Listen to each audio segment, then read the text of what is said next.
Bem-vindos à Bussolamente. Eu sou Miguel Campos, coach atleta. Hoje tenho aqui o prazer de ter Laís Ferreira, terapeuta ocupacional, especializada em saúde mental. Também é casada, também é consultora de viagens, já viajou mais de 40 países. Seja bem-vinda, Laís. Olá, obrigada, Mike. Para quem não te conhece, queres falar um bocadinho sobre ti? Eu posso apresentar-me. Eu fui uma criança muito sortuda. Os meus pais deram-me o privilégio de viajar quase todos os anos e por isso criei aqui uma paixão por viagens muito grande e também sou apaixonada por pessoas. Adoro pessoas, ajudar pessoas. E como inicialmente, se calhar a vertente da área da saúde era a vertente que mais era falada, licenciar, tirar mestrado, todas essas coisas que habitualmente, aquelas crenças que nos incutem quando somos mais novos, acaba por ser o caminho que consideramos o caminho certo, foi por aí que enverdei. Comecei por me licenciar e tirar mestrado na área da saúde, em terapia ocupacional, mais especializada em saúde mental. A verdade é que, ao longo do tempo e atendendo às características da saúde em Portugal, neste momento, a paixão por viagens começou aqui a ser maior, cada vez maior, e procurei algo que me desse a oportunidade de viajar mais e de ter aqui um rendimento extra para eu poder continuar a visitar mais países e construir os meus sonhos. De uma forma geral, é isso. E o que é que te apaixona tanto sobre pessoas, não é? Tu referiste isso. Eu adoro conhecer personalidades diferentes, culturas diferentes. Por exemplo, se me falarem em destinos, os destinos que eu mais gosto são os destinos que têm culturas mais diferentes, que têm pessoas que vivem em contextos mais diferentes do nosso. E eu adoro conhecer pessoas, perceber, o que é que pensam, o que é que está por trás das atitudes delas, dos comportamentos delas. Portanto, estar com pessoas, convívios com pessoas, conhecê-las, tudo isso me apaixona. Não sei explicar, acho que é uma coisa quase desde de miúda e até sinto muita necessidade às vezes de ser alegre, mesmo nos momentos mais difíceis da vida, acabo por ter a necessidade de ser alegre e ter essa postura perante as outras pessoas porque gosto de boa disposição e que os outros se riam. E tu, por exemplo, como terapeuta, também tinhas, se calhar também tentavas passar isso às pessoas, não é? Se calhar, nem sempre estariam a passar por um momento assim, nem sempre muito bom, porque às vezes, não é? Em questões de recuperações, e se calhar seria ali um espaço que não é ali um momento do dia, não é? Ou às vezes até pessoas que já têm uma certa idade, ou não é? Agora fala-se muito da solidão e ter aquela presença, aquela, não é? Só tentar estar ali presente. Sim, eu trabalho numa unidade de cuidados continuados, a full-time, e a verdade é que as pessoas, apesar de terem partido uma perna ou de terem tido um AVC, não significa que a nível de saúde mental estejam plenas, não é? Todos nós estamos numa altura mais frágil e eu sinto muita necessidade de ter boa energia no trabalho. Eu ando sempre a rir, se for preciso a cantar, faço piadas, é o meu dia a dia. Eu sinto a necessidade que essas pessoas, pelo menos na fase em que estão internadas, não é? Porque temos de nos lembrar que uma instituição rouba muito a identidade à pessoa, não é? Por mais que seja muito boa a instituição, as pessoas ficam mais sozinhas, estão impedidas de fazer a própria comida, de ter o seu próprio espaço, e por isso eu acho que é muito importante eu ter esta forma de estar junto deles e de lhes transmitir casa, mesmo sem eles estarem em casa. E tu tocaste aqui num ponto que eu acho interessante, porque eu acho que toda a gente, mas grande parte, então as pessoas que vão para a saúde, têm esta ideia, não é, de ajudar pessoas. Mas depois também tens a outra parte que a partir de um certo número de pessoas e de organizações e de sistemas, não é?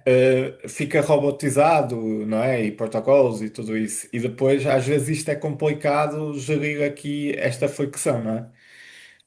Sim, cada vez mais aquilo que eu noto é que está tudo mais burocrático. Eu já estou há mais de 10 anos como terapeuta ocupacional e cada vez mais há papéis, há justificações, porque cada vez mais as pessoas têm literacia, não é? Embora às vezes a literacia em saúde não seja a melhor, porque nós sabemos que o Google não é a plena informação e a informação adequada, só que toda a gente pensa que percebe do assunto e cada vez mais há questões, e bem, acho que as pessoas devem questionar e levantar também alguns problemas, só que a saúde está um bocadinho limitada, não é? Em termos de números, de espaços, o Estado, a nível de financiamento, também não dá grandes oportunidades. Nós temos cada vez menos pessoas, se calhar, sem acesso à saúde devida, porque tudo se fala, diz respeito a números e a dinheiro, não é? E a saúde, a verdade é que. Se calhar a indústria farmacêutica dá muito dinheiro, mas se nós pensarmos que um doente tem muitos custos para os Estados, as coisas já não são bem assim. E sim, a saúde hoje em dia muitas das vezes é mecanizada, é robotizada. Por mais que nós tentemos para teres uma ideia, eu estou numa instituição com 68 utentes. Por mais que se tente ter um tratamento individualizado, aquilo que está previsto são um determinado número de profissionais e nós temos horas, números a cumprir, não é? É muito difícil às vezes dedicar o nosso tempo como nós gostávamos de dedicar, mas infelizmente o sistema está feito desta maneira e não dá para contornar. Portanto, se no pouco tempo que temos disponível para cada um conseguirmos dar o melhor de nós e a nossa boa disposição, é claro que o dia deles corre muito melhor. E consegues explicar, imagina, o que é que tu fazes, não é? O que é que uma terapeuta ocupacional faz, não é? Tipo, imagina, não é? Que eu não sei, e no fundo não sei, o que é que tu podes fazer, não é? De A a Z, assim, Claro que sim. Então, um terapeuta ocupacional depois vai depender aqui. Nós trabalhamos nas mais diversas áreas, tanto na infância como na idade adulta e no envelhecimento e na saúde mental. Eu, na área em que estou a trabalhar na área da reabilitação. Portanto, são pessoas que acabam por ter alguma condição de saúde que as limita numa determinada fase da vida e nós acabamos por promover a autonomia delas e o regresso à vida ativa. Seja que elas voltem a conseguir, por exemplo, tomar banho sozinhas, vestir-se sozinhas, fazerem a própria comida ou até mesmo ingressar novamente no mercado de trabalho.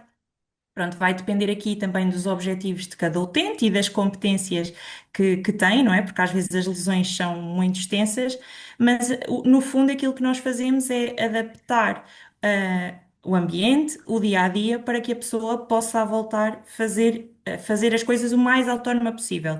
Portanto, depois também às vezes damos ensinos à família, porque muitas das vezes a família acaba por ter de começar a substituir o utente naquela fase da vida, vai depender também da gravidade da lesão, mas no fundo aquilo que nós fazemos é trazer qualidade de vida e oportunidade para as pessoas fazerem tudo o mais sozinhas possíveis. e tu esta jornada, por exemplo,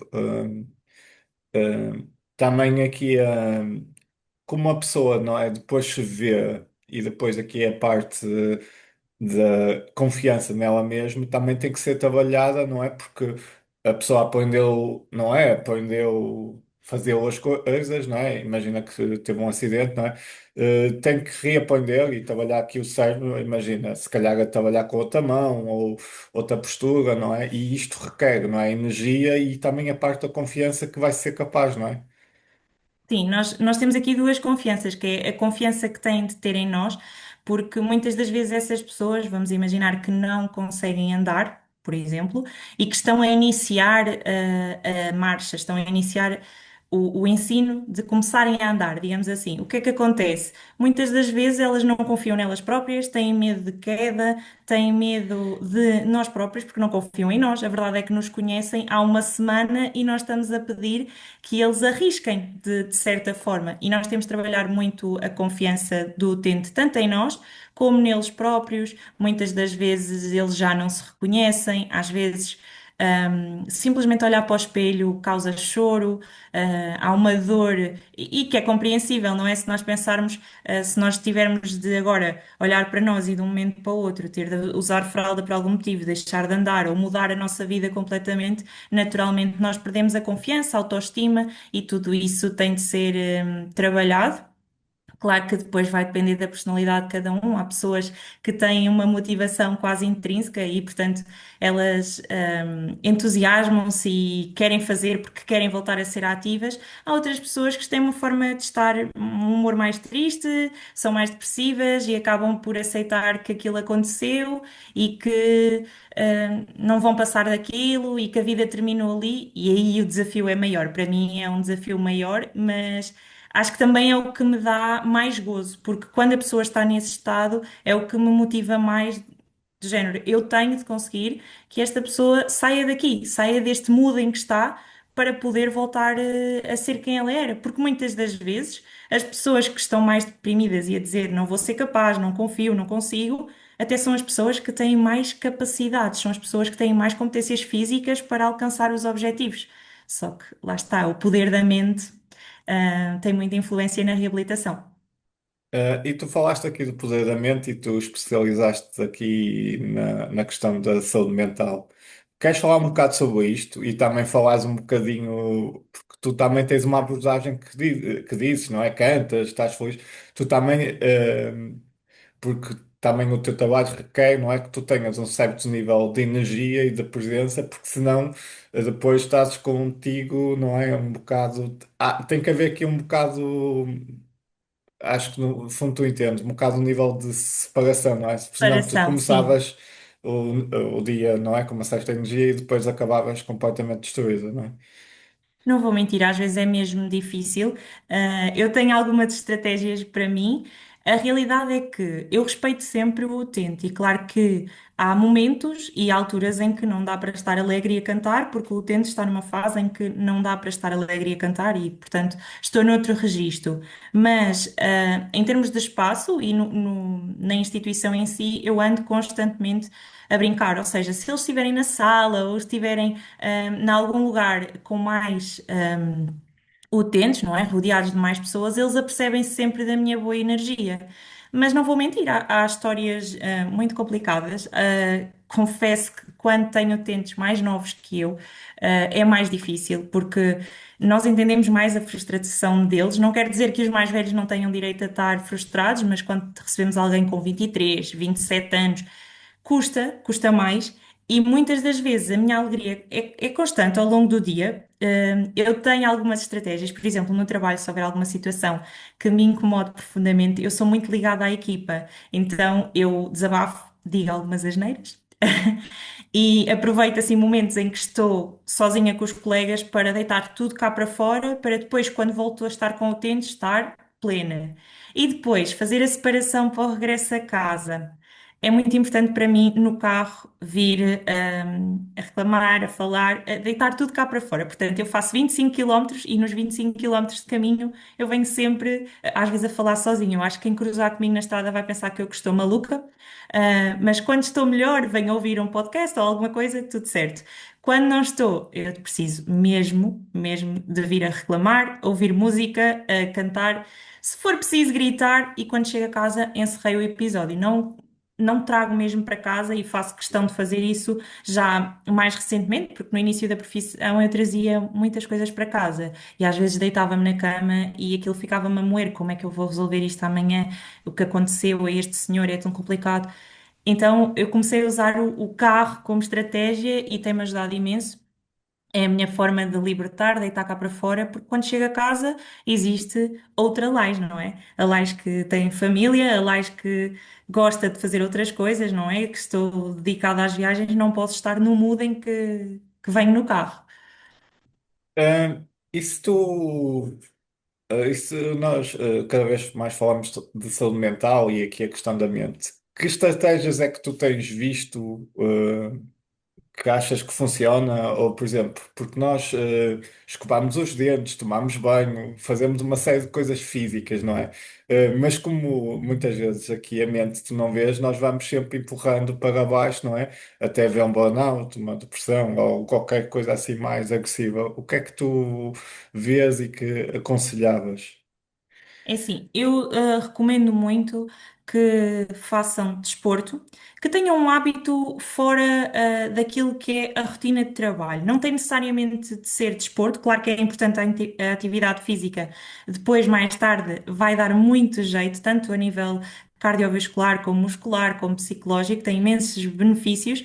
No entanto, se as pessoas se sentirem mais à vontade em ter outro tipo de atividade, fora desta rotina de trabalho, eu acho que é muito importante. Ler faz imensa estimulação cognitiva e ajuda-nos imenso.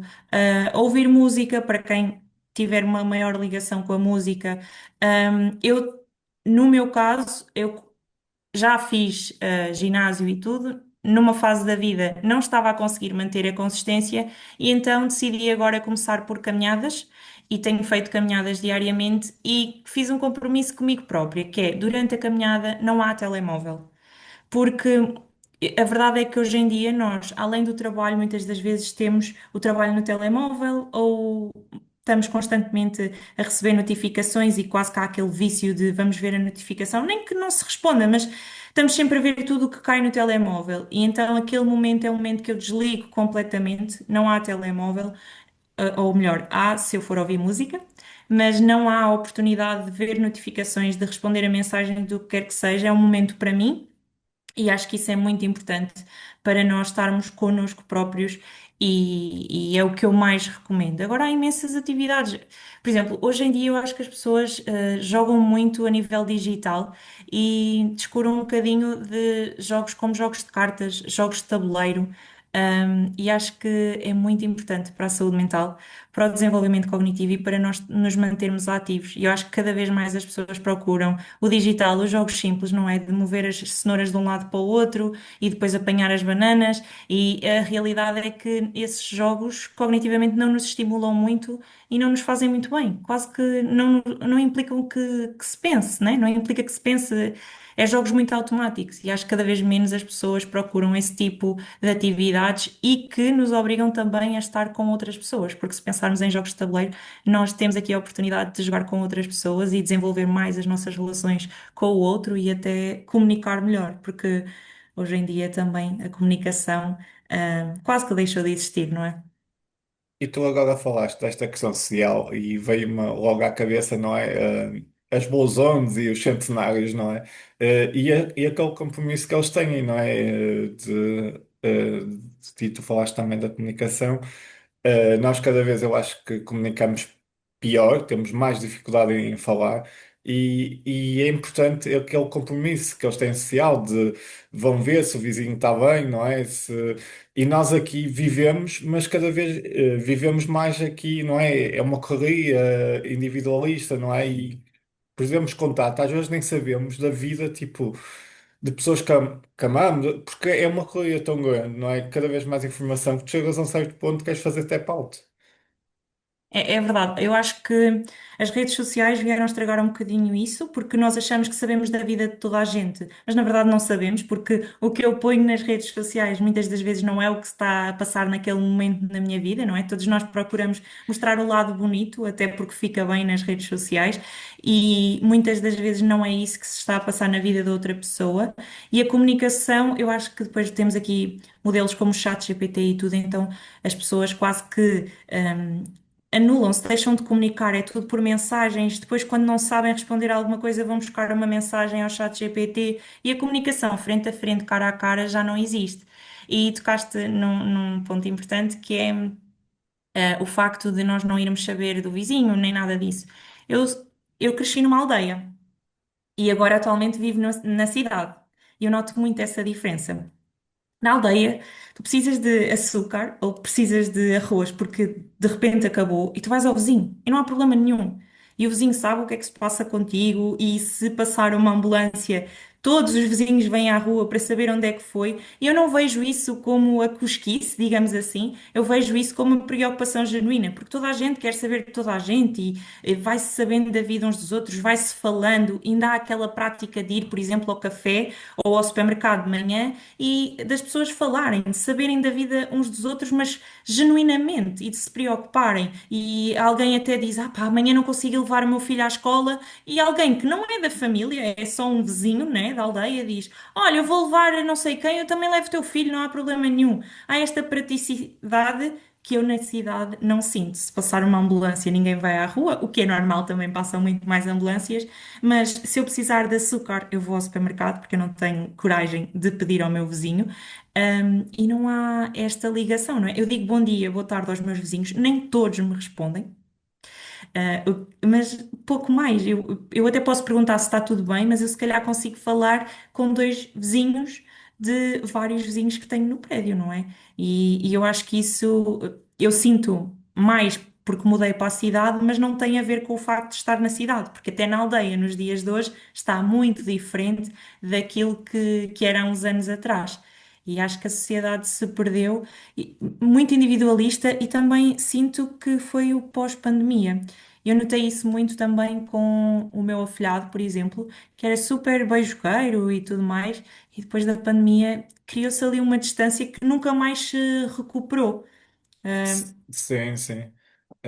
Tu tocaste nisso, pronto, e eu também reparei, por exemplo, aqui em casa, um, o excesso de telas e o impacto. Eu acho que já há estudos sobre isso, mas o impacto real é muito difícil de validar.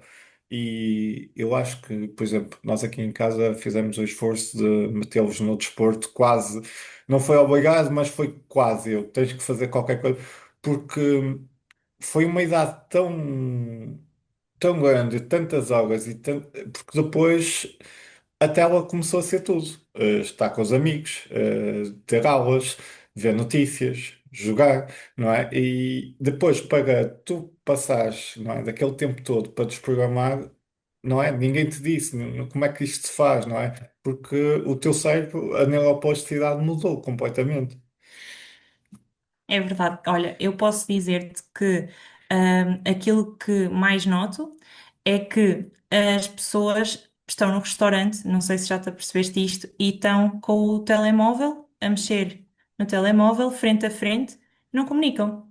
Estão no telemóvel. É que ainda se estivessem no telemóvel, mas a mostrar o telemóvel, à pessoa da frente para mostrar alguma coisa, não. Estão literalmente no telemóvel a jantar e terminam o jantar, vão embora e se nós estivermos a observar com atenção, é isso que nós vemos num restaurante. É N casais, N grupos de amigos em que se está com o telemóvel à mesa e completamente fora, out daquilo que se está a passar ali e da envolvência que há ali.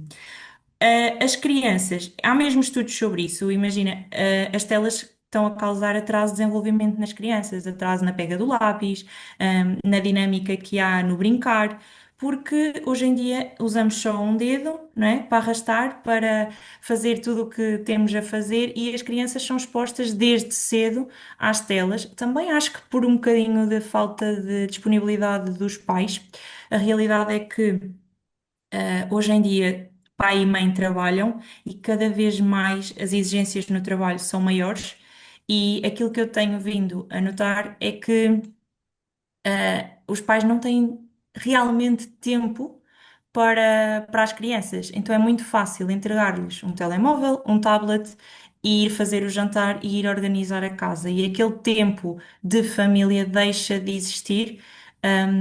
E acho que também tem a ver com as políticas de natalidade no nosso país, não é?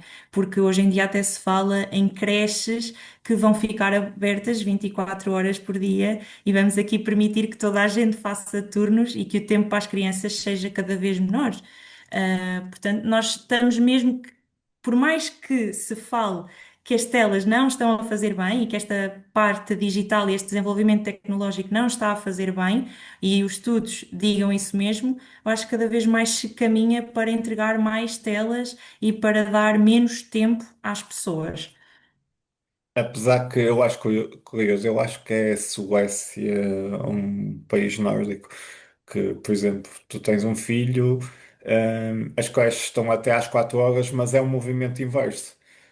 Porque muitos países nórdicos adotaram, foram os primeiros a adotar as telas, só que já repararam o impacto que teve, mesmo na aprendizagem, tu escreveres papel e caneta ou no tablet, e agora os estudos que tu tens de atenção. Eu acho que foi no outro dia, acho que um peixe dourado tem 9 segundos e 9 segundos. Acho que é. E a diferença para uma criança é 8 segundos. É assim, é um segundo de diferença e é chocante porque estamos a fazer aqui, e é o que tu dizes, eu acho que não passa tanto por colocarmos creches 24 horas, não é? Porque nós temos muito esta ideia de trabalhar muito, mas a qualidade, não é? A qualidade, não é? Versus produtividade, a conta não fecha, não é? Porque precisamos ter tempo para tudo.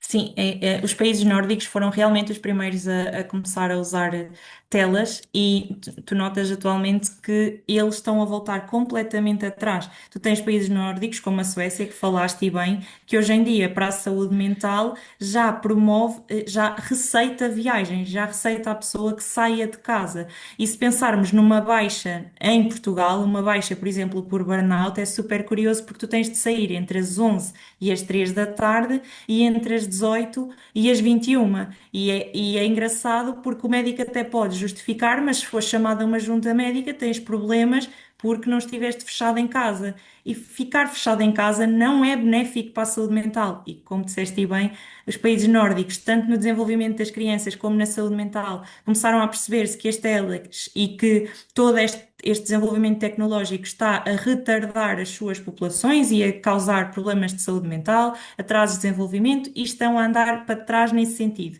E nós estamos cada vez mais a favorecer o uso, de telas e a privilegiar cada vez menos o tempo em família, o tempo com aqueles que gostamos e o desenvolvimento natural do ser humano, porque a verdade é que se nós pensarmos nas conversas antigamente e na capacidade que havia para discutir um assunto, era muito diferente, porque as pessoas tinham efetivamente tempo para discutir os assuntos. Se pensares do ponto de vista político, por exemplo, se tu hoje fores perguntar a alguém com 18, 20 anos sobre política, muitas das vezes não tem interesse, não sabe. Mas também não há esse tempo para falar sobre isso em casa e as escolas estão voltadas para falar sobre matemática, ciências, português e nada sobre literacia financeira ou sobre saúde mental ou sobre política, por exemplo. Não, é um sistema que está mesmo voltado apenas para a produtividade.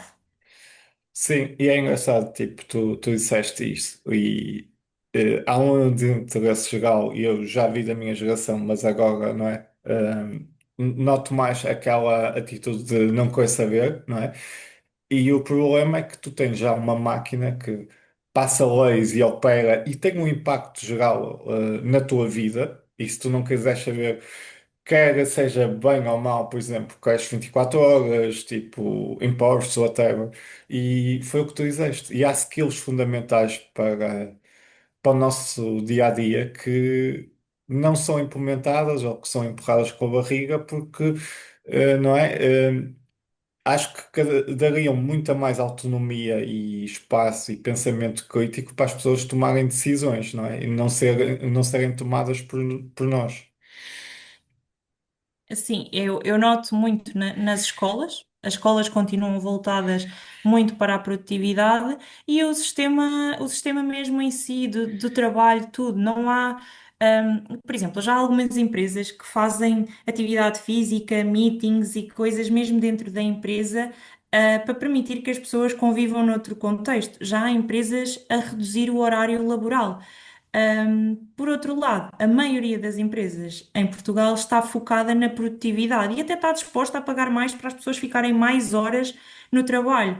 E eu acho que realmente aquilo que nós temos vindo a notar é que o nosso país está a formar robôs e não pessoas, e o desenvolvimento cada vez e o pensamento crítico é menor porque as pessoas passam.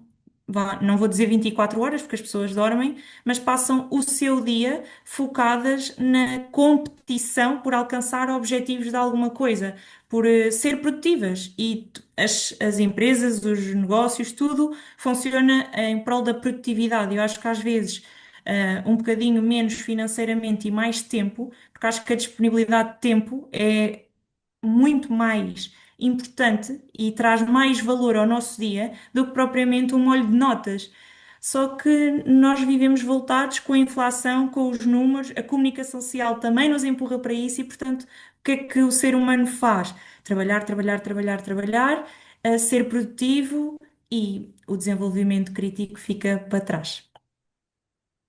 Um, e no fundo, e é engraçado que já houve experiências, não é, de menos horas em vários sítios e a produtividade, tipo, aumentou.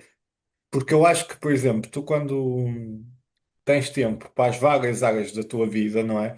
Hum, realmente, quando estás a trabalhar, porque imagina, tens 8 horas ou 10 horas, mas de quanto tempo, não é? Tu ali tu consegues estar concentrado realmente e não estás a pensar ou em casa, ou nos filhos, ou nisto ou naquilo, não é? Porque nós não somos diferentes pessoas, não é? Eu não entro aqui, olha, sou coach, és a terapeuta, marido, esposa. Não é? Há aqui coisas que estão sempre aqui na nossa parte consciente e subconsciente a correr. Eu se te falar um exemplo muito prático cá em casa, o meu marido trabalha, e pode fazer teletrabalho. Só que há aquela ideia de que no trabalho é que se está a trabalhar. Então, quando foi aqui a tempestade em Leiria, basicamente não havia internet na empresa e ele tinha internet em casa, portanto, ele propôs ficar em casa para trabalhar em casa, porque ele ia para o trabalho, a olhar uns para os outros, não estavam a fazer nada, mas estavam lá presencialmente. Na altura foi meio que mal aceite, e entretanto lá aceitaram. E ele disse-me: Eu em 3 dias fiz aquilo que eu não faço numa semana no trabalho.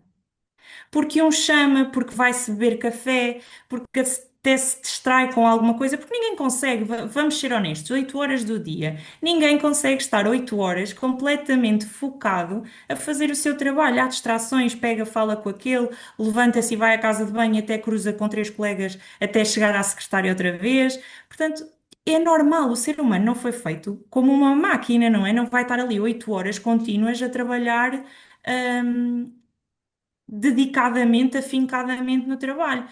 E aquilo que se nota é que em menos horas as pessoas são mais produtivas. É claro, elas têm o benefício e o reforço de terem a oportunidade de descansar mais, de terem a oportunidade de saber que se calhar na sexta-feira já não vão ao trabalho e, portanto, aqueles 4 dias são mais prazerosos, mas em Portugal, mais uma vez, eu digo isto, eu gosto muito do nosso país, mas é a realidade. O teletrabalho é quase com um bicho de 7 cabeças, porque aí ele vai estar em casa, ele não vai estar a trabalhar. E nós já vimos que é precisamente o contrário. Só que há esta mentalidade de as pessoas terem de trabalhar aquele número de horas, porque só se trabalharem aquele número de horas é que vão ser produtivas, ou terem de estar a trabalhar num escritório, porque só se estiverem no escritório com os outros todos é que vão ser produtivos, quando já sabemos e há estudos que provam o contrário.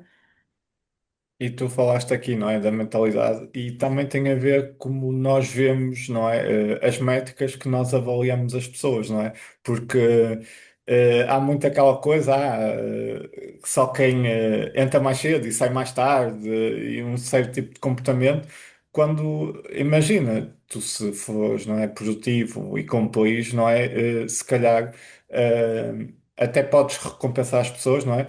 Tendo tempo, não é? Imagina, para ir para um ginásio, para sair mais cedo, desde que cumpre, não é? Com as competências que tem a fazer. Sim, porque não nós terminarmos as competências que temos para aquele dia e naquele dia sairmos mais cedo porque já terminamos as nossas competências. Eu não vejo porque não, mas não há esta facilidade nos trabalhos e no mercado tradicional hoje em dia. Eu posso te falar da minha experiência. Eu tive uma fase muito complicada profissionalmente porque nós crescemos com este conceito. A verdade é que os nossos pais e as escolas dizem muito: tu tens de ser dedicado, tu tens de fazer, tu tens de dar sempre um bocado mais, tu tens de conseguir, e só se tu fores o mais dedicado e o mais aplicado é que tu vais ter resultados e vais ganhar dinheiro e vais. E o que é que aconteceu? Eu vivi muito estas crenças, vivi muito neste contexto do trabalho tradicional, de ganhar dinheiro com o trabalho, pronto, tradicional, e achava que só assim é que eu ia poder pagar os meus sonhos. Os meus sonhos de viagem eu achava que era quanto mais trabalhasse e mais dedicada fosse, mais ia ganhar, mais viagens ia fazer. Esta era a minha mentalidade de criança até adulta. O que é que aconteceu? Eu tive uma fase da minha vida em que eu fiquei, pronto, em burnout, não é? Tive uma fase da minha vida em que posso partilhar que hormonalmente ficou tudo desregulado, a nível psicológico eu continuava a funcionar, ok? Em adrenalina, eu fazia tudo. Eu estava disponível às 2 da manhã, estava disponível de manhã cedo, porque eu sentia que estava bem, estava a chegar a todo lado e porque era assim que eu achava que ia chegar longe. Então, eu era terapeuta ocupacional, acumulei funções de direção técnica, estava a fazer tudo, a chegar a todo lado, mas não tinha respeito nenhum pela minha saúde. Foi nessa altura que deixei o ginásio, porque não dava. Mal dormia, eu dormia 3 4 horas por noite e só me apercebi quando o meu corpo efetivamente mostrou que eu não estava bem. Eu posso dizer que eu fiz este esforço todo por meros 75 euros. Porque eu acreditava genuinamente até esta altura e até passar mal e se calhar não, vou começar a informar-me mais sobre o assunto e vou passar a conviver com outras pessoas e ouvir outras mentalidades, é que eu mudei e deixei de ter este comportamento, porque eu achava mesmo que tinha de ser dedicado. Eu ficava mais tempo sem me pagarem, eu estava disposta a entregar tudo ao trabalho, porque era como se aquilo fosse meu. E às 2 por 3 eu já não era de mim mesma, eu já estava perdida. E infelizmente isso tem a ver com aquilo que nos incutem muito na infância. Sim, e se formos, imagina, puramente racionais, não é? O impacto de, por exemplo, tu ganhaste, eu agora vou ser muito lógico, não é? Tu ganhaste aqueles 75 euros, mas quantos 75 euros tu derreteste para voltares? E o impacto que tu tiveste a ti, no teu corpo, na tua saúde, nas tuas relações, nas pessoas. Só que é tão-nos empurrado esta narrativa, não é? De esforço, dar o que vier e agora é que é novo, vamos queimar as velas todas, não é? Uhum. Que depois nós olhamos para trás e onde é que estou? Estás no meio do oceano, não é? Completamente à deriva, porque aqueles 75 euros na altura, eu acho que nós inconscientemente vamos pensando, porque um dia vai ser mais, porque um dia vão reconhecer, porque não vão. Não vale a pena, não vão reconhecer, muito dificilmente vão reconhecer por isso, e nós temos de estabelecer os nossos limites. E a verdade é que, se pensarmos, uma consulta de psiquiatria ronda os 100 euros e uma consulta de psicologia 50, 60 e já não é em todo lado. Portanto, se pensarmos em consultas periódicas para voltar àquilo que éramos, os 75 euros por mês já foram há muito tempo. E tempo de qualidade que perdemos nessa fase da vida, um, nós deixamos de nos conhecer a nós próprios e isso muda-nos. A mim mudou-me, felizmente para melhor, porque eu tive a oportunidade de bater com a cabeça e perceber: não, não é isto que eu quero para a minha vida, eu tenho de impor limites. O que é meu é a minha casa e aquilo que eu controlo, e o negócio dos outros não é meu, portanto eu vou ser dedicada sim, mas dentro daquilo que é razoável. E daí ter mudado tanto e se calhar ter aqui uma desilusão com a área da saúde, que acho que é transversal à maioria dos profissionais de saúde do nosso país, e preocupa-me seriamente como é que estará a saúde daqui a alguns anos. Não é? Os profissionais, não é? Aqui de saúde, depois estão a cuidar dos outros, não é? Tipo, a doarem-se e acho que é algo que único, mas depois nós pedimos, não é? Tipo, trabalhar por turnos, privação de sono, e eles próprios não cuidam-se, não é? Tipo, deles mesmos, não é? Tipo, é complicado isto. é difícil quando tu começas quase a dar cabo da roda, não é? No fundo, porque depois não é sustentável. Aquilo que acontece hoje em dia com os profissionais de saúde, eu posso falar da generalidade dos profissionais, é que os salários são baixos e o custo de vida é alto, em Portugal. Nós sabemos que o custo de vida é alto. Eu posso dizer-te um exemplo cá em casa. O meu marido licenciou-se em análises clínicas e saúde pública e hoje em dia trabalha numa fábrica por opção e ganha duas vezes mais. Ah, sem estar a trabalhar na área de licenciatura, não é? Ele é técnico de controle de qualidade, enquanto que ele com a licenciatura ganhava metade e tinha o dobro das preocupações e das exigências, porque estava a lidar com pessoas, com as análises de pessoas, com coisas minuciosas e que diariamente o preocupavam de alguma forma. Eu sou profissional de saúde, trabalho há mais de 10 anos, como já disse, e o meu salário é pouco mais que o salário mínimo. E imagina, o salário mínimo vai aumentando e o nosso não acompanha. E quando falo de mim, não falo de mim, falo de inúmeros profissionais. Eu trabalho com mais profissionais comigo e outros que, mesmo do setor público, isto é uma situação geral. E nós vemos muitas das vezes os profissionais de saúde obrigados a fazer mais horas, porque efetivamente há falta. Porque tens enfermeiros que saem do hospital, vão para um lar e vão fazer colheitas de análises.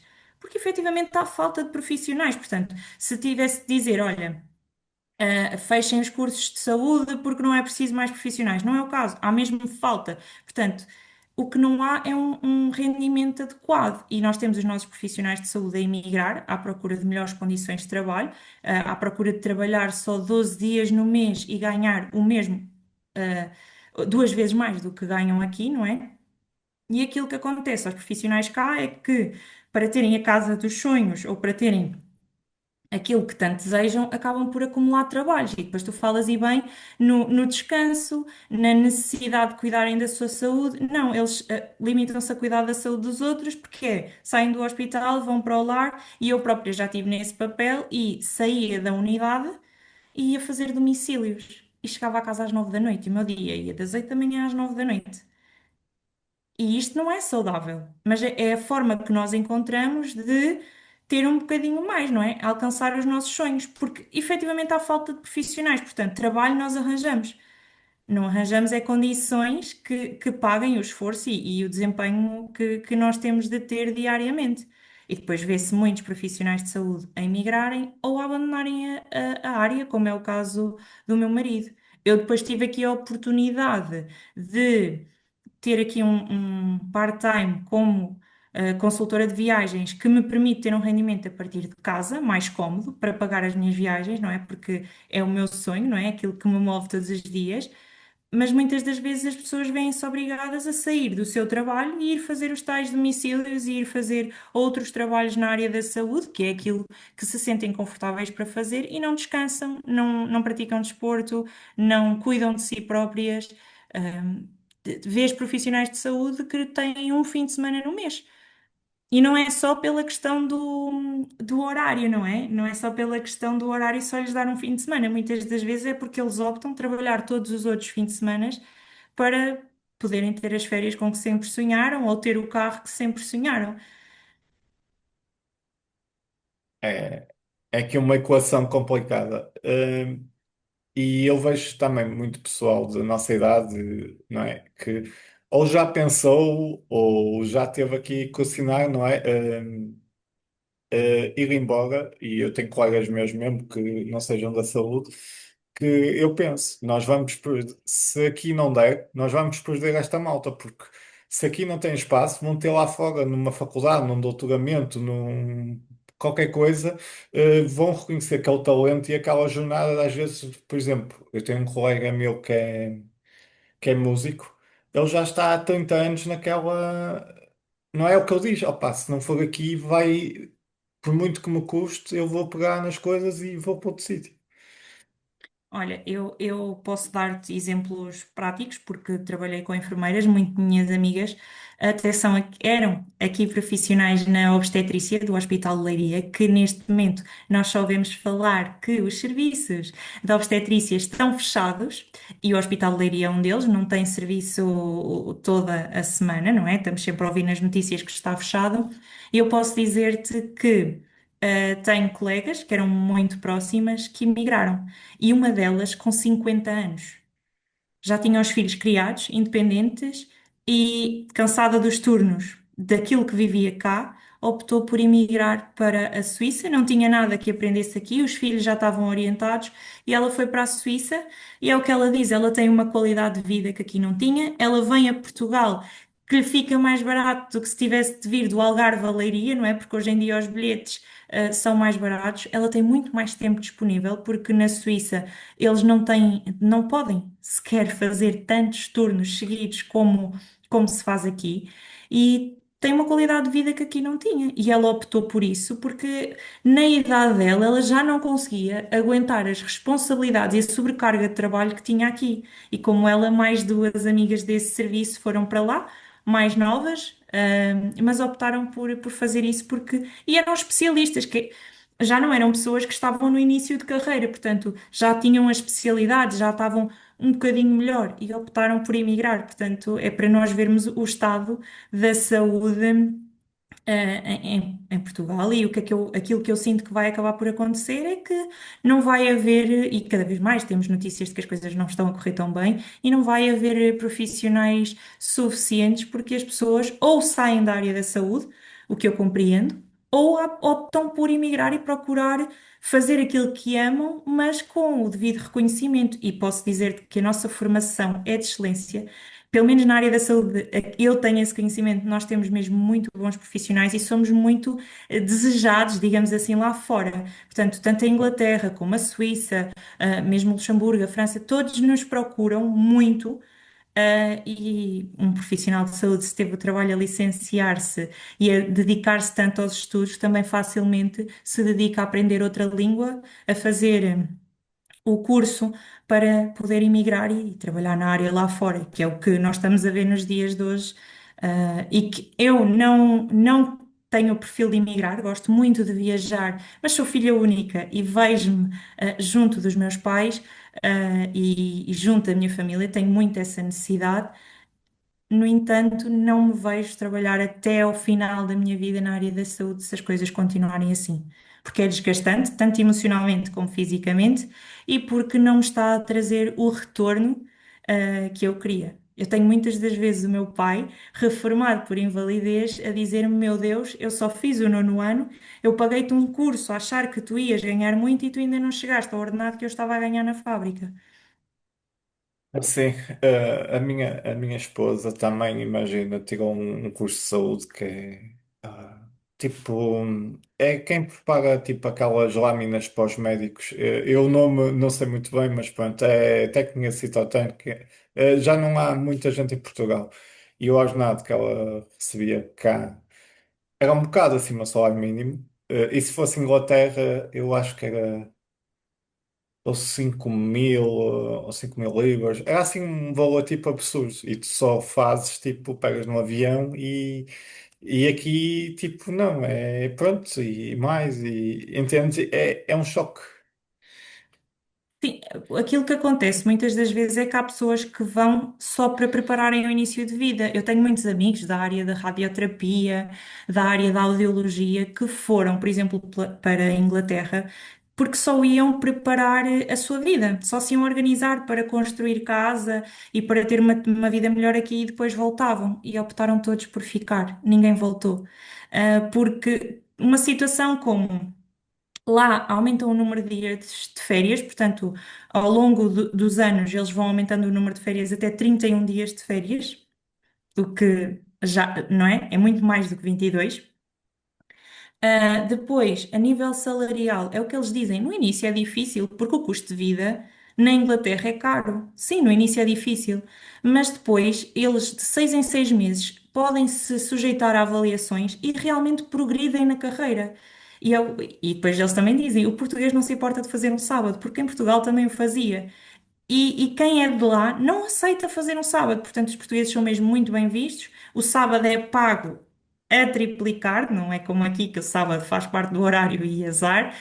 E pronto, eles acabam por conseguir forrar dinheiro no início, mas depois o objetivo deixa de ser forrar dinheiro e passa a ser viver com qualidade e optam por ficar lá. Portanto, todos os meus colegas que me disseram, nós vamos para depois voltar, não voltou ninguém.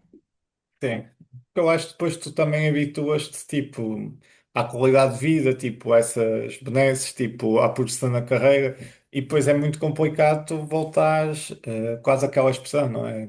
De cavalo para burro, estás a entender, sem ofender ninguém. Sim, Só mas é que, verdade. eh, e aqui é a questão das viagens, como é que entra na tua vida, não é?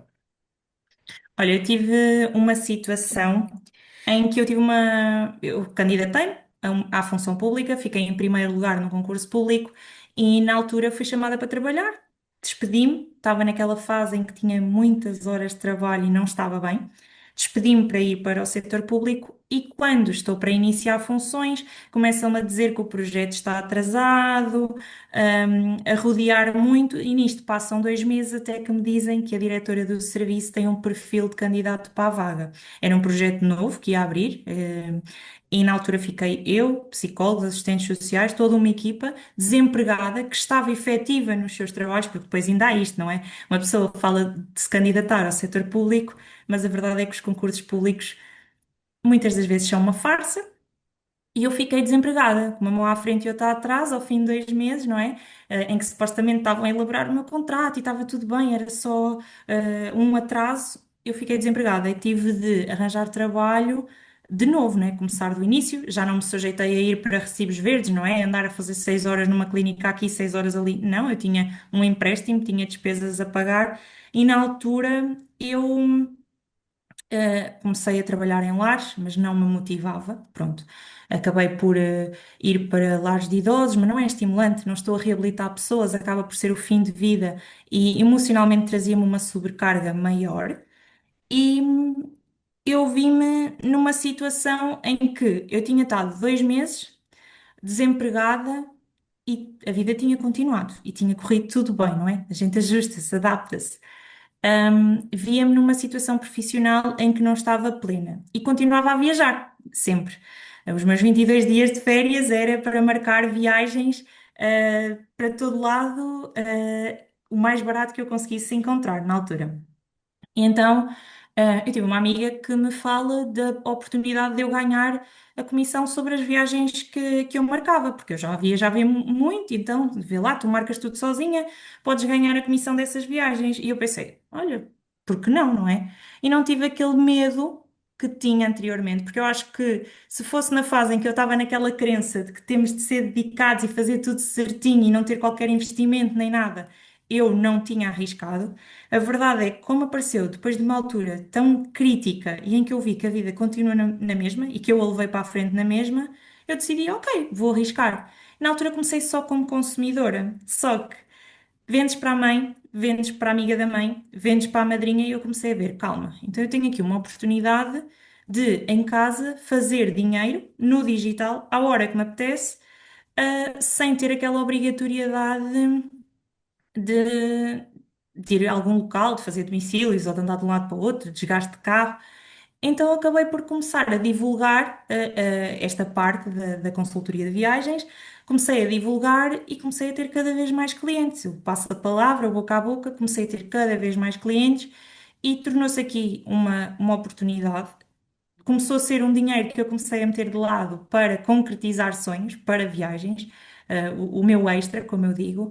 E a verdade é que eu tinha um sonho de viagem, que era para o deserto de Atacama e para o Salar de Uyuni há 6 anos, que era uma viagem dispendiosa e que exigia muitos dias de férias. E eu depois, passado um ano de ter começado a vender, as viagens, consegui fazê-la. E eu pensei, não, se calhar o caminho é por aqui e é o que eu penso agora para o futuro. É eu vou continuar a ser terapeuta porque amo, mas provavelmente trocar o full-time com o part-time, porque é o que me paga os sonhos e eu ajudo pessoas na mesma. E é incrível, que quando ajudo as pessoas a viajar, as pessoas ficam felizes. Uma viagem deixa as pessoas felizes. Portanto, acaba por ser um ajudar diferente, com um sabor diferente, em que as pessoas são muito mais alegres naquilo que te transmitem, não é? Claro que na área da saúde as pessoas também ficam alegres, mas não é a mesma coisa. Quando uma pessoa faz uma viagem, é para um momento prazeroso, portanto, a pessoa transmite muito mais alegria do que quando muitas das vezes na área da saúde sai do internamento, não é? Porque temos pessoas que entram acamadas e saem a andar, mas temos outras pessoas que não têm essa possibilidade e, portanto, nem sempre o resultado final é aquilo que nós queremos ou que a pessoa espera. E nas viagens isso não acontece. O resultado final é sempre uma alegria imensa, uma história nova para contar. E é muito fixe. Recebo tipo as fotos das pessoas no destino, pedidos de casamento que eu fico a saber que vão ser planeados e acabam por me estar a mandar em tempo real. Portanto, eu acho que encontrei aqui outra forma de estar melhor comigo própria e de fazer algo que também gosto. E a verdade é que eu já planeava viagens, eu tenho destinos planeados até 2050 para aí. Eu tenho viagens que eu nunca fiz, mas eu já vi, já pesquisei tudo, já tenho no bloco de notas o que é que quero fazer, o que é que quero ver ali. Pronto. Ahm, mas tu, para chegares aqui a este ponto que tu estás, não é? Das viagens e do digital, que para nós, nós já vemos de uma forma diferente, não é? Mas para quem tem outra idade, não é? Esta parte, há aqui um sistema aqui de crenças mesmo de ti e das outras pessoas que é complicado, não é? Não é? Que às vezes as pessoas dizem, estás a fazer isto, ou estás a enganar alguém, ou é uma pirâmide, ou qualquer coisa assim, porque não entendem muito bem como é que tu online, em frente a um computador, não é? Estavas a falar do teu marido, sentado ou num computador, faz o mesmo trabalho do que está presencial, não é? Olha, eu posso dizer-te que o meu próprio pensamento, quando iniciei, eu pensei, um investimento inicial, eu se pensar na formação que já tive, depois do investimento que fiz, foi gratuito, porque o investimento é único, é só uma vez que faz o investimento e ficas com o negócio chave na mão, ficas com o negócio nas mãos e tens formação constante, tipo, todas as terças e quintas, quartas, mentorias, e não é só formação, atenção, sobre viagens ou destinos, tem formação até de desenvolvimento pessoal e que me ajudou imenso a mudar a minha mentalidade. Mas é engraçado quando falas. Das pessoas mais velhas e até mais novas, não é só as mais velhas, é super engraçado porque tocaste num ponto que tem sido curioso para mim, que é eu dizer que estou a trabalhar. Imagina que eu tiro um sábado de manhã para trabalhar e estou a trabalhar no computador e até estou em casa dos meus pais. E minha mãe fala para mim como se eu não estivesse a fazer nada, que eu estou no computador, mas fala, e mãe, eu estou a trabalhar, dá-me só um bocadinho, eu ao meio-dia já. Mas estás a trabalhar, pronto, lá estás tu que estás a trabalhar. E eu, sim, mãe, isto é trabalho. Isto paga coisas. E é muito difícil. A minha avó, por exemplo, ela sabe que eu vendo viagens, mas longe de perceber o que é que eu faço no digital. E não vale a pena tentar explicar, porque ela vai achar que eu estou maluca, não é? E muitas pessoas, até mais novas, mas tu apareces assim nas redes sociais, mas isso dá efetivamente? Mas isso realmente tu consegues vender? Sim, consigo. E eu própria tinha estas dúvidas no início, porque lá está as crenças que nós temos desde crianças, que tu só ganhas dinheiro num trabalho convencional. E aquela questão do salário não é sempre igual todos os meses.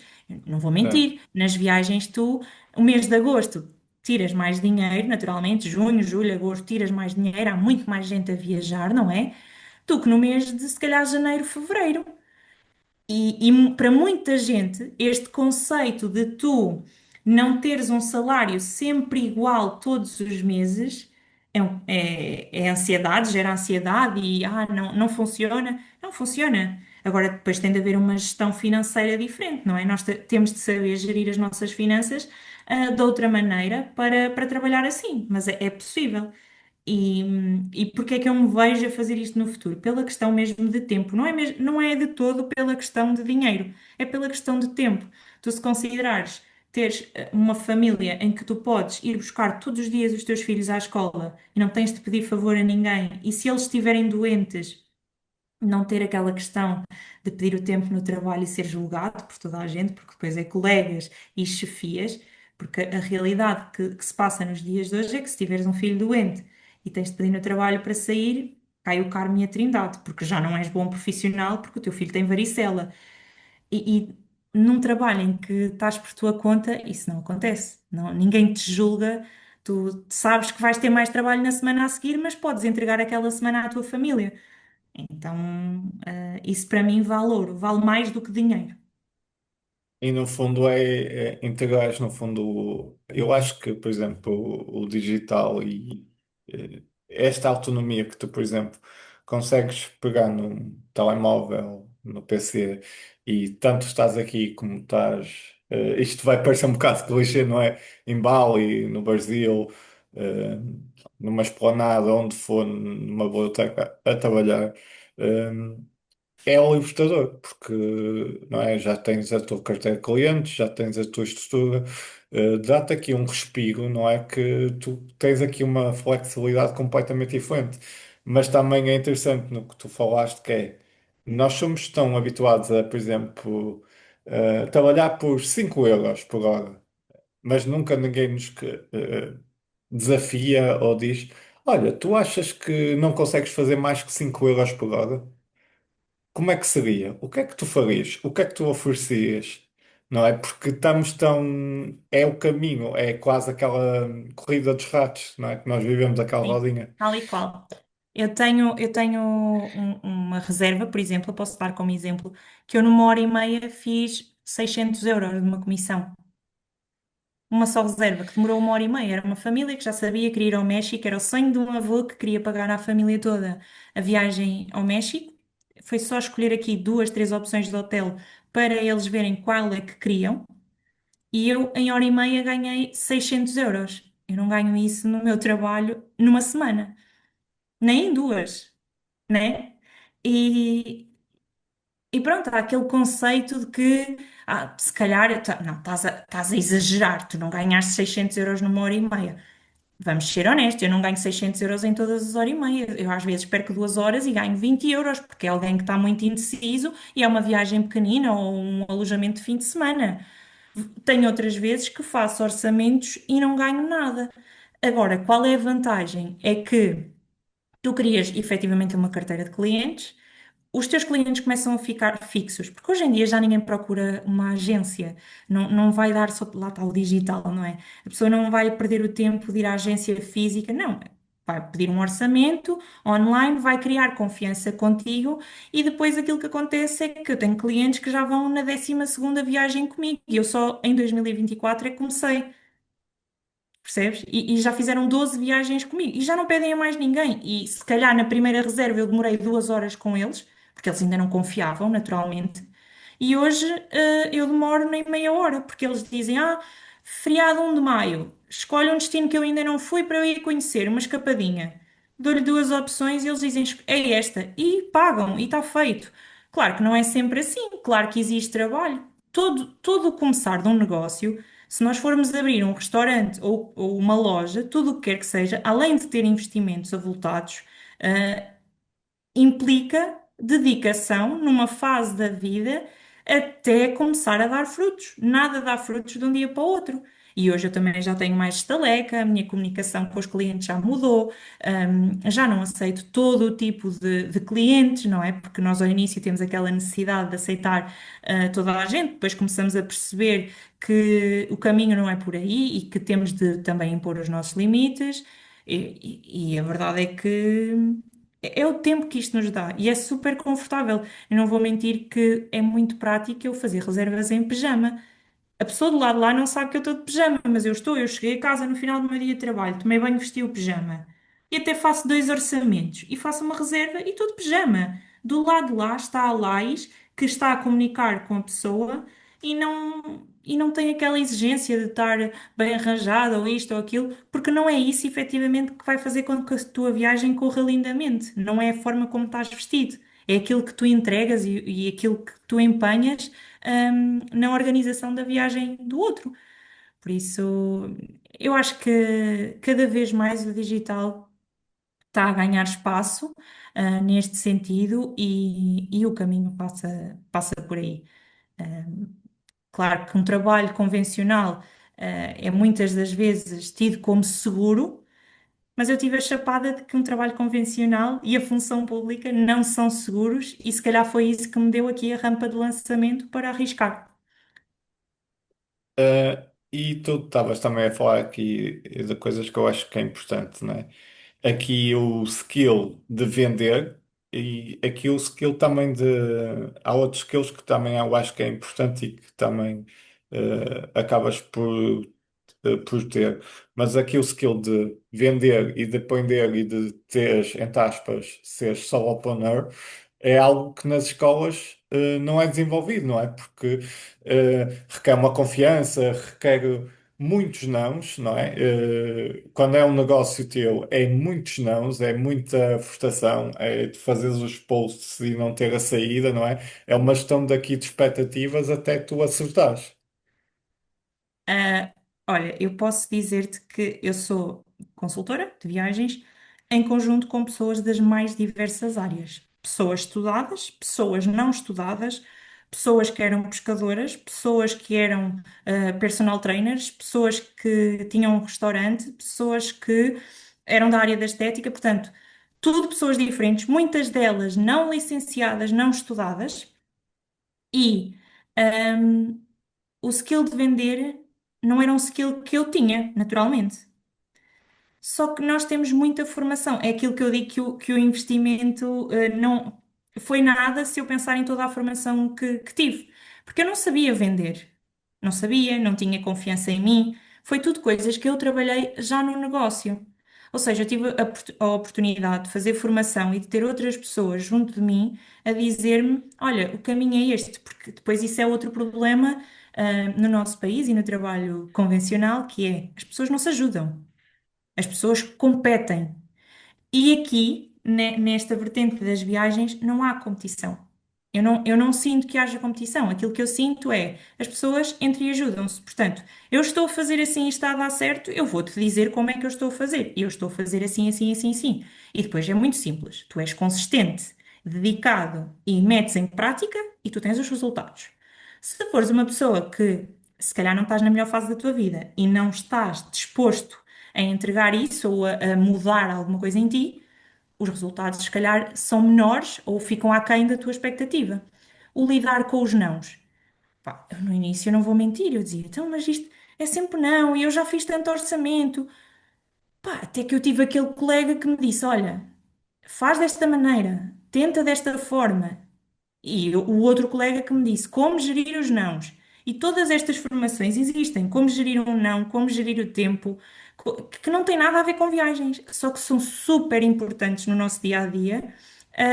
E na escola não se fala disso. Não se fala. Lá está, nós somos canalizados todos para seguirmos a roda dos ratinhos, não é? Vamos todos para o mesmo trabalho, todos fazer o mesmo. E não há esta preocupação em ensinar literacia financeira, vendas, comunicação, porque a minha comunicação também mudou muito e está a mudar. O meu investimento em desenvolvimento pessoal começou agora a existir porque, lá está, eu fui exposta a formações de desenvolvimento pessoal através, desta vertente das viagens, não é? Eu fui exposta nessa altura e foi aí que eu pensei, não, mas isto realmente está a fazer diferença na minha vida. Mas não é, porque não é só aquilo que nós ganhamos, e eu digo isto, não é só o que se ganha financeiramente, é o ganho de tempo, o ganho que nós ganhamos de aprendizagem para nós próprios, aquilo que nós crescemos e nos desenvolvemos. E eu hoje tenho muito mais competências enquanto pessoa, a Lais tem muito mais competências do que tinha antes de começar. E depois, não é? Tu estás a dizer, e é importante, nós depois trazemos estas competências para onde nós fomos, não é?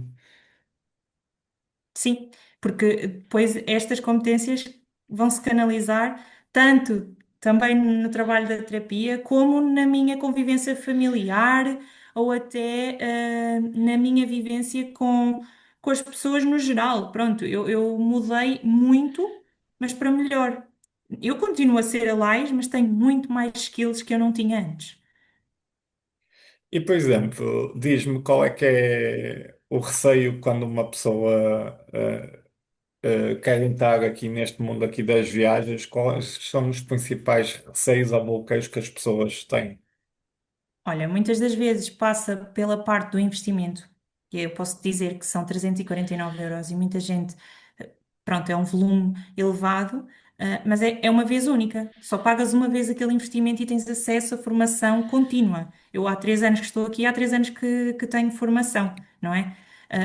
Ainda não fez os três, mas está nesse caminho. Depois, outro receio. Eu não sei se tenho perfil, eu não sei se vou conseguir vender. É muito uma questão que nos colocam, é que se vão conseguir vender.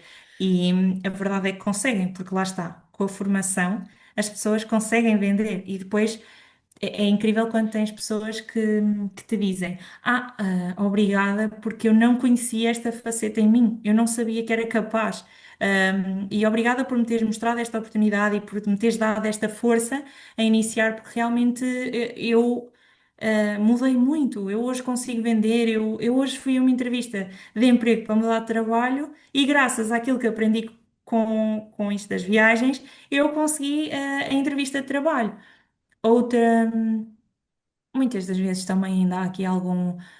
Tenho de falar com o meu marido e depois há alguma reticência por parte na relação, muitas vezes há alguma reticência para iniciar, mas essencialmente o investimento é o que mais me questionam e a parte de ter perfil ou não para a área. Depois há muita gente que diz que não tem tempo, mas isso tudo tem a ver com gestão de tempo. Eu acho que todos nós temos tempo. Eu também dizia que não tinha tempo antes de iniciar este negócio e a verdade é que eu passava demasiado tempo a ver Netflix ou a fazer scroll nas redes sociais, e que efetivamente não estava a ser produtiva. E se nós tirarmos os 45 minutos de Netflix e os dedicarmos a fazer dois orçamentos, pode gerar alguma coisa, não é? Só que são escolhas, são prioridades e às vezes as pessoas não estão abertas a entender isso. É as crenças que nos são incutidas. Lá E, está. e tu tocaste aqui neste ponto, não é? E eu acho que também há um ponto que é interessante, que é tu tens que passar aqui do ponto de passares de eh, consumidor, por exemplo, de conteúdo, não é? Para, no fundo, aqui um bocado não é produtor e depois tens uma presença aqui online, pensar, e isto às vezes há aqui uma fricção, não é? E aqui um chip que é preciso mudar, não é? Sim, não vou dizer que é fácil. Até a parte do online, foi graças à formação que eu também comecei a arriscar mais, porque não é fácil e depois há muito julgamento, muito, mas tu agora és influencer, mas agora estás sempre a aparecer, na internet. E todos passamos por fases em que não nos sentimos criativos e que é normal, não temos de estar sempre em altas na nossa criatividade. E o facto de ser consumidor é mais fácil, não é? Porque nós tiramos aquelas fotos no destino, publicamos as fotos no destino, ou até vimos a ideia de um vídeo, fazemos e publicamos, mas não temos de acrescentar valor. Não há aquela pertinência de eu agora, como especialista nesta área, eu não posso simplesmente pôr as minhas fotos no destino. Eu tenho de acrescentar qualquer coisa, eu tenho de trazer valor à comunidade, às pessoas que se interessam, por viagens. E claro que há um sentido de responsabilidade maior, mas tudo se vai aprendendo e hoje em dia eu já me vejo mais a publicar desta forma do que como consumidora. Ah, já se tornou natural, normal. E tu, aqui, os 40 países que viajaste, qual é que foi aqui o impacto? Nós estamos habituados à nossa realidade, não é? Mas quando nós mudamos de sítio, não é? O que nós assumimos que A é A, noutro sítio é B ou Z ou P. Eu sou apaixonada por culturas muito diferentes. O meu marido não, adora países desenvolvidos e, portanto, nós temos de equilibrar aqui as coisas. Mas eu adoro países com contextos totalmente diferentes, em que eu me tenho um bocadinho de minimizar para caber na caixa deles, e é assim que eu gosto. Eu gosto de caber na caixa dos outros nesses países, para conseguir conhecer como é genuinamente o país. Eu não sou aquela turista de tudo incluído. Eu sei que a maioria das pessoas gostam do conceito de viagens em tudo incluído, do conceito de uma viagem para descansar, e eu tenho muito o conceito de viagem de explorar, de saber mais, de conhecer, de falar com as pessoas.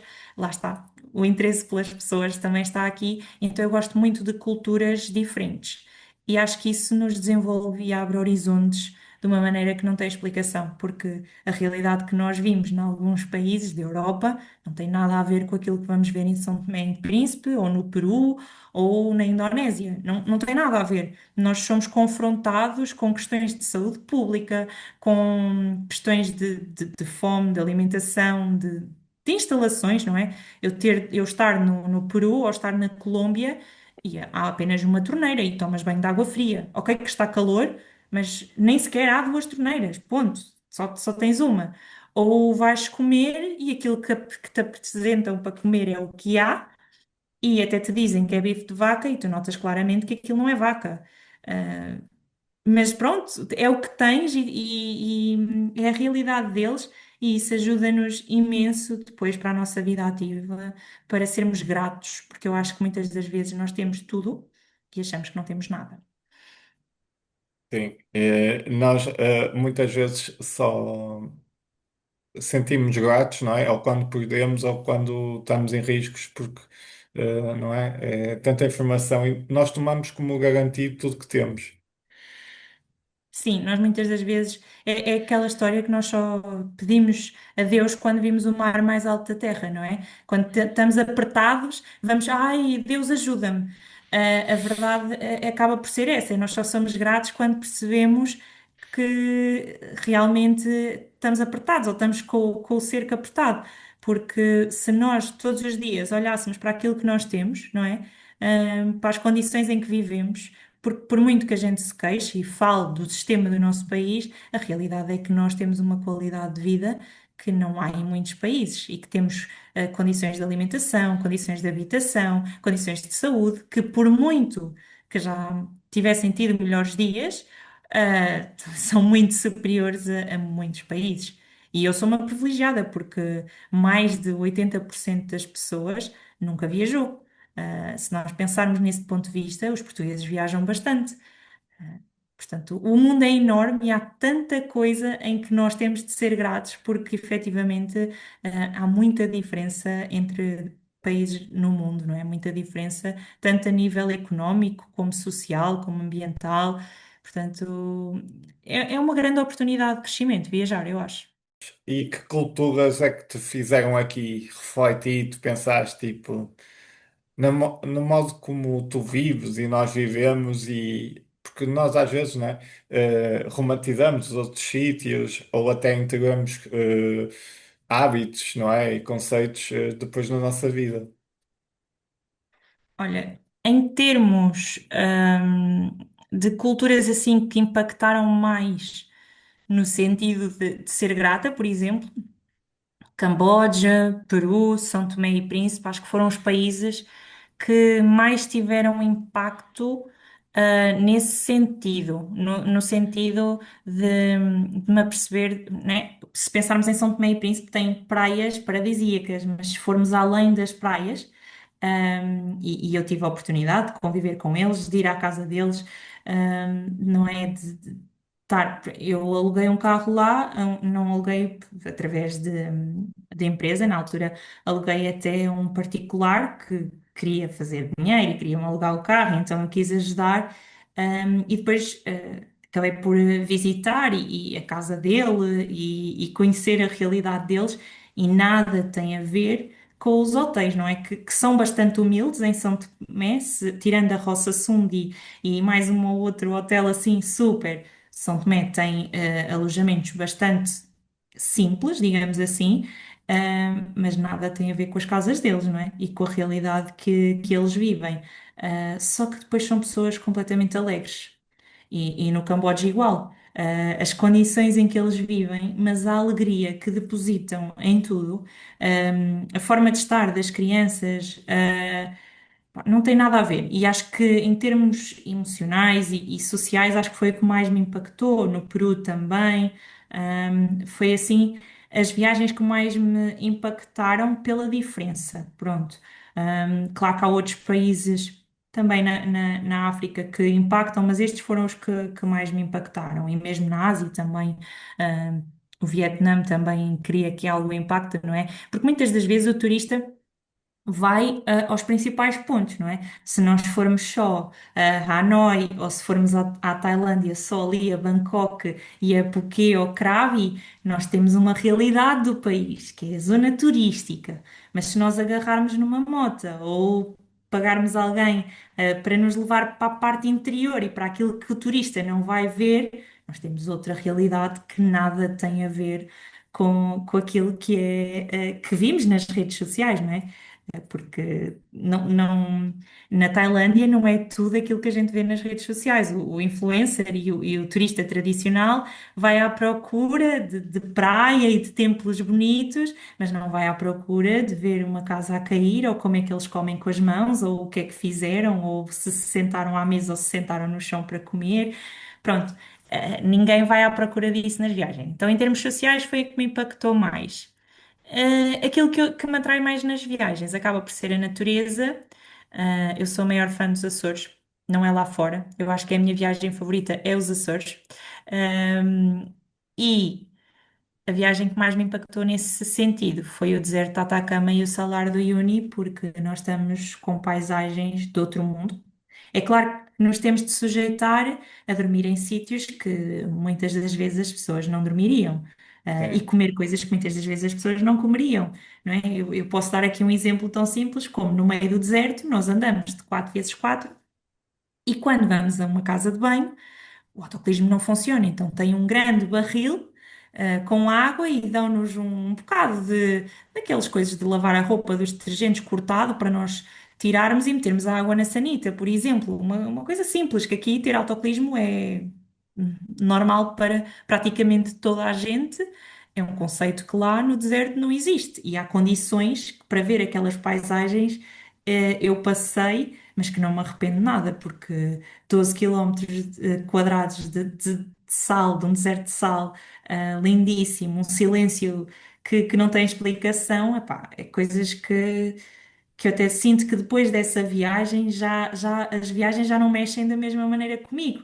Mas eu precisava de ver isso, precisava de estar no deserto, de ver os geysers, de estar naquelas lagoas com sal ou naquelas termas com menos 15 graus e me darem apenas um saco de cama e uma mantinha para dormir à noite e estarem menos 15, e as condições de higiene não serem as melhores, e eu pensar, oh meu Deus, o que é que eu meti nisto? Mas por outro lado, depois caírem umas lágrimas quando estou no meio do deserto, por isso ahm, mas também me impactou muito. Eu não sei se consigo escolher viagens, na verdade. tu fizeste-me lembrar uma pessoa que eu já tive aqui o prazer de falar, que é a Esther Alves, que ela é treinadora, é diretora, e ela é ultramaratonista e ela corre essas distâncias. É uma das melhores atletas do mundo. Eu acho que ela recentemente esteve no deserto e acho que já fez esse deserto e ela no último ficou em terceiro lugar. E ela estava a dizer, desde que correu Saara e o organizador, tu levas a tua mochila e depois meter-te lá violinos a tocar. E o facto de depois tu passares por estes momentos, quando tu vens cá, eh, tu vens diferente porque, imagina, o facto de teres água, de teres um café, de teres uma cama, dá-te, não é? E é giro, eu acho também, às vezes, as coisas das viagens, eu às vezes ando de comboio e vejo as pessoas que são de sítios mais deslocados, e isto é um exemplo muito pequenino, e que vão a um sítio maior comprar um eletrodoméstico ou comprar uma peça de roupa porque não têm. E nós, nas cidades, damos tudo garantido porque estamos sempre a uma aplicação, a um clique, não é? De vir à nossa casa. Sim, eu posso dar o meu exemplo. Eu, quando era criança, eu não sei, provavelmente se calhar não foi o caso, mas o meu caso era: eu vivia numa aldeia e que não havia o supermercado maior, né? No caso era o Continente, pronto, faço publicidade. E o Continente era em Leiria, na cidade, e eu vivia a 24 quilómetros de Leiria. Então, o que é que acontecia? Havia uma pequena mercearia lá na aldeia, mas era o que havia, não havia nada em volta. E então havia o dia específico, aquele sábado por mês, que era o passeio tradicional, em que se pegava no carro e vinha-se à cidade encher o carro de compras até acima porque não havia. Hoje em dia, ao pé da aldeia, já tens os supermercados todos, todas as variantes, todas as marcas e pronto, vais à vila e já não tens a necessidade de fazer isso. Mas era uma coisa que eu vivia na minha infância e da qual tenho saudades. Confesso que eu adorava aquele sábado, porque depois até se podia almoçar na Pizza, Hut, estás a ver? Então, para mim era sábado do mês espetacular. E é isto que nós acabamos por ver nos outros países. Quando viajamos, nós até nos lembramos de coisas que, porque se eu pensar, eu hoje em dia não me lembro disso que eu passei quando era pequena, de não haver o supermercado lá, porque para mim já é prático eu estar em casa dos meus pais e dizer, olha, falta gelado para o almoço, eu vou no estante ali a 5 km comprar gelado. Hoje em dia é assim, mas quando eu visito esses países, eu fico com aquela ideia de, epá, eu quando era pequenina, eu também só ia às compras ao sábado encher o carrinho porque não havia montes de produtos na aldeia. E volto atrás aqui um bocadinho e volto. E depois no deserto de Atacama, por exemplo, e no Salar, tu não tens rede de telemóvel. Tu estás ali vários dias em que tu não tens internet, tu só tens quando chegas ao hotel e funciona mal. Dá para dizer ao pai ou à mãe que está tudo bem. Que eu lembro-me que eu disse aos meus pais: olhem, eu vou para a América do Sul. E eu vou estar provavelmente 10 dias que não vos vou dizer nada. O quê? Mas lá eles roubam pessoas e. Estás a ver? Tipo, Sim, não vão roubar nada, é normal, não há rede. E para mim foi ótimo, porque eu estive conectada. Na altura, no 4x4, eu fui com um australiano, uma americana, depois havia malta de Inglaterra e tudo mais. E nós íamos ali. Eu fui forçada a falar inglês, que eu não.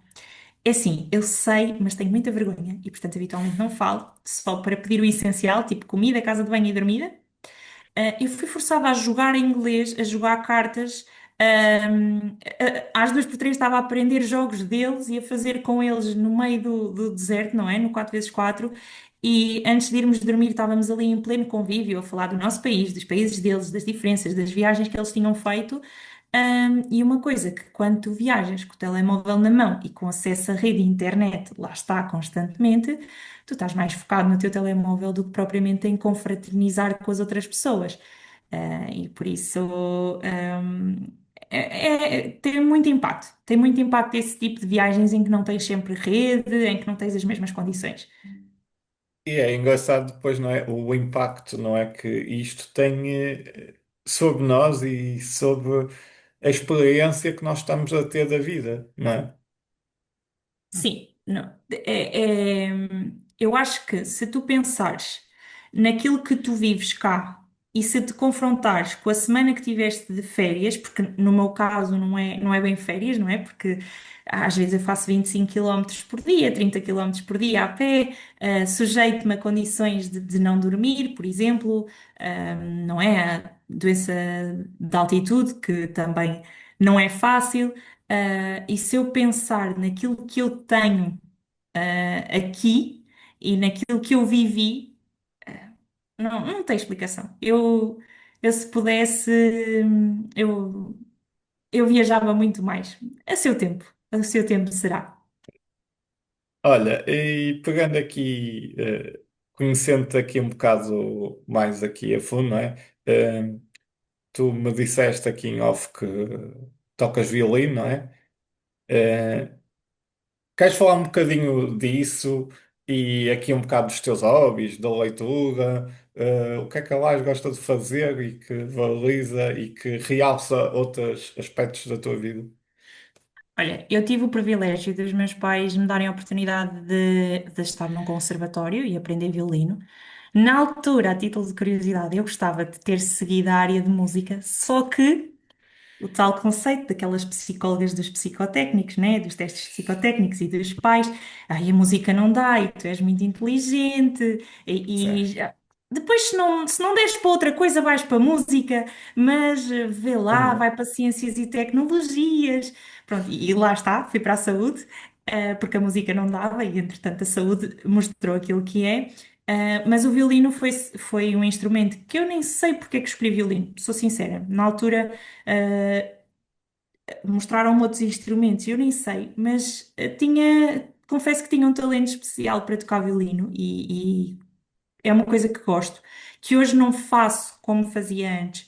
Às vezes eu não sei se não é aqui uma frustraçãozinha, uma birrazinha, pelo facto de não ter ido por essa vertente. E assumo também que quando me vejo a tocar e já não toco da maneira que eu tocava, também me dói. Mas é uma coisa que eu gosto. Depois continuei a tocar em casamentos, e é uma coisa que nos faz ter um raciocínio também excelente. Trabalhas imenso com a música e é uma coisa que me faz muito bem. O violino faz-me muito, muito bem e foi assim, se calhar um investimento que os meus pais tiveram comigo, que eu não sei se eles têm a noção do impacto que teve, tanto na parte cognitiva, como na parte das relações interpessoais, porque depois na música eu acho que as relações são diferentes, que nós criamos com as outras pessoas, não sei explicar, mas são. E posso dizer que se calhar foi dos melhores investimentos que os meus pais fizeram comigo, foi mesmo a música. Também estive na natação, aprendi a nadar e não sei o quê, mas eu posso dizer que o violino foi realmente o melhor investimento que fizeram comigo e é uma coisa que eu recomendo, é que as pessoas aprendam a tocar um instrumento, seja ele qual for, não tem de ser violino, mas acho que é uma coisa que eu recomendo muito, tanto para se desenvolverem cognitivamente como mesmo a nível emocional, é um hobby que ajuda imenso. A música ajuda de uma forma geral. Portanto, eu ouço música, ouço muita música. Não tenho um estilo preferido. Eu ouço todo o estilo de música. Claro que há uns que ouço mais que outros, mas ouço mesmo todo o estilo de música. Eu posso dizer que já fui a um concerto dos Iron Maiden e que ouço música clássica. Portanto, não tenho um estilo preferido. Depois, leitura. Eu opto essencialmente por livros de desenvolvimento pessoal. Numa fase anterior da minha vida, eu lia muito os típicos romances, aquelas histórias, tradicionais, e confesso que parei um bocadinho de ler. Acho que já eram mais do mesmo as histórias e já não estava a atrair-me tanto. E neste momento, eu leio livros mais de desenvolvimento pessoal, é o que me atrai mais, e eu tenho uma regra. E uma dica que aproveito, que é, não custa nada ler 10 páginas por dia antes de ir para a cama. E então, é quase como eu não tendo outra oportunidade, antes de ir para a cama, as 10 páginas, são lidas. Pronto, às vezes adormeço, acontece, mas tenho essa rotina de, antes de ir para a cama, ler 10 páginas de um livro por dia, e isso faz com. Eu até posso demorar muito tempo a ler o livro, mas eu termino o livro. Agora, eu antes tinha outra vertente, que era quando pegava num livro era todo de uma vez. Isso aí eu tive de dosear e deixar de ler os livros todos num fim de semana, porque depois eu não fazia mais nada a não ser ler. Eu ficava muito envolvida e pronto, devorava o livro. Agora já não, tenho esta dica que é boa para quem lê tudo de uma vez só e para quem não tem o hábito da leitura, começar por 5 10 páginas todos os dias. Depois, caminhadas, já partilhei aqui que é caminhadas sem telemóvel, desligar completamente aquele momento é para mim, e ajuda também na minha saúde. Deixei agora recentemente o Pilates, mas a seu tempo será para retomar. Mais hobbies que eu tenho. Depois eu gosto muito de conviver com pessoas, de estar com pessoas e E pá, tenho um hobby, mas eu às vezes, pronto, se calhar é um bocadinho uma doença, que é, quando eu não estou a tratar de viagens, eu estou a pesquisar sobre viagens, lá está. Então eu estou a ver vídeos, a consumir conteúdo de blogs e tudo e mais alguma coisa sobre destinos e a meter nas minhas notas o que é que vou fazer quando for àquele destino, não é? Porque eu sei que tenho um cruzeiro para fazer, eu sei que tenho de fazer uma road trip em campervan na Islândia, que já está toda planeada. Portanto, eu já tenho delineado onde é que quero ir, como é que vou fazer aquela viagem, em que sítios vou passar, o prato que eu tenho mesmo de comer. Pronto, e tenho assim N destinos nas minhas notas, que acho que vou conseguir ir a todos. Pronto. qual é que é a tua bússola que te guia? A minha bússola que me guia, eu diria que são as pessoas. E tu, atualmente, que desafios é que tu tens? Ui, os desafios que eu tenho atualmente. Não sei, eu acho que eu não.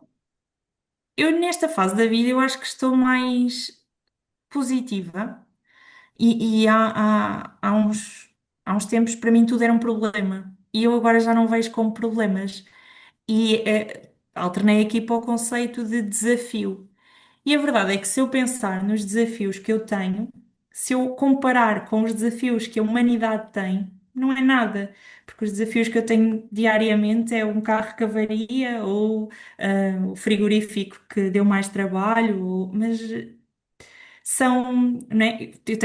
Neste momento o meu pai está a atravessar uma situação frágil de saúde. Uh, mas não sei se é por eu também ter informação na área da saúde e estar nessa área. Eu não considero que isso seja um desafio. Eu acho que é mesmo a vida a acontecer e faz parte. E há de se ultrapassar, de uma maneira ou de outra, há de se ultrapassar e o que interessa é que as pessoas sofram o menos possível.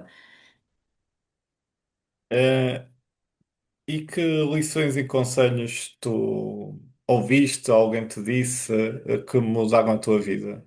Aquele momento de eureka.